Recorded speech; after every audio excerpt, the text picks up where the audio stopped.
Chapter 1. The woman lay on her back on the pebble foreshore at the foot of Houndstooth Cliff, staring at the cloudless sky above, her pale blonde hair drying into a frizz of tight curls in the hot sun. A smear of sand across her abdomen gave the impression of wispy clothing, but the brown circles of her nipples and the hair sprouting at her crotch told anyone who cared to look that she was naked. One arm curved languidly around her head, while the other rested palm up on the sea-washed pebbles, the fingers curling in the tiny wavelets that bubbled over them as the tide rose. Her legs, opened shamelessly in relaxation, seemed to invite the sun's warmth to penetrate directly into her body. Above her loomed the grim shale escarpment of Houndstooth Cliff, irregularly striped with the hardy vegetation that clung to its ledges.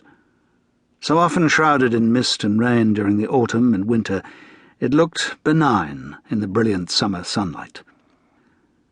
A mile away to the west, on the Dorset coast path that hugged the cliff tops to Weymouth, a party of hikers approached at a leisurely pace, pausing every now and then to watch cormorants and shags plummet into the sea like tiny guided missiles.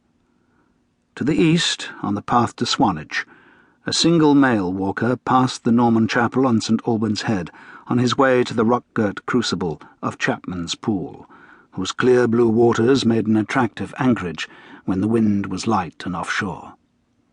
Because of the steep hills that surround it, pedestrian visitors to its beaches were rare, but at lunchtime on a fine weekend, upwards of 10 boats rode at anchor there, bobbing in staggered formation as the gentle swells passed under each in turn. A single boat, a 32-foot Princess, had already nosed in through the entrance channel, and the rattle of its anchor chain over its idling engines carried clearly on the air. Not far behind, the bow of a Fairline squadron carved through the race off St. Alban's Head, giving the yachts that wallowed lazily in the light winds a wide berth in its progress towards the bay. It was 10:15 on one of the hottest Sundays of the year. But out of sight around Egmont Point, the naked sunbather appeared oblivious to both the shimmering heat and the increasing likelihood of company. The Spender brothers, Paul and Daniel, had spotted the nudist as they rounded the point with their fishing rods, and they were now perched precariously on an unstable ledge some 100 feet above her and to her right. They took turns looking at her through their father's expensive binoculars, which they had smuggled out of the rented holiday cottage in a bundle of T-shirts, rods, and tackle.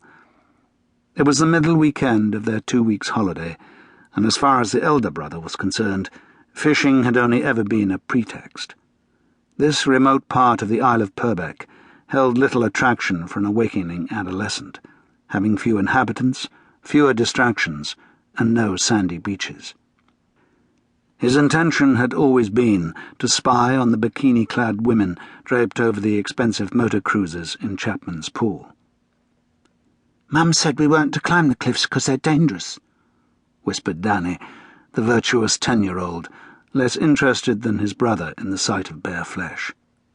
"Shut up." "She'd kill us if she knew we were looking at a nudie." "You're just scared because you've never seen one before." "Neither have you," muttered the younger boy indignantly. "Anyway, she's a dirty person. I bet loads of people can see her." Paul, the elder by 2 years, treated this remark with the scorn it deserved. They hadn't passed a soul on their way round Chapman's Pool. Instead, he concentrated on the wonderfully accessible body below. He couldn't see much of the woman's face because she was lying with her feet pointed towards them, but the magnification of the lenses was so powerful that he could see every other detail of her. He was too ignorant of the naked female form to question the bruises that blotched her skin, but he knew afterwards that he wouldn't have questioned them anyway, even if he'd known what they meant. He had fantasized about something like this happening, discovering a quiescent, unmoving woman who allowed him to explore her at leisure, if only through binoculars.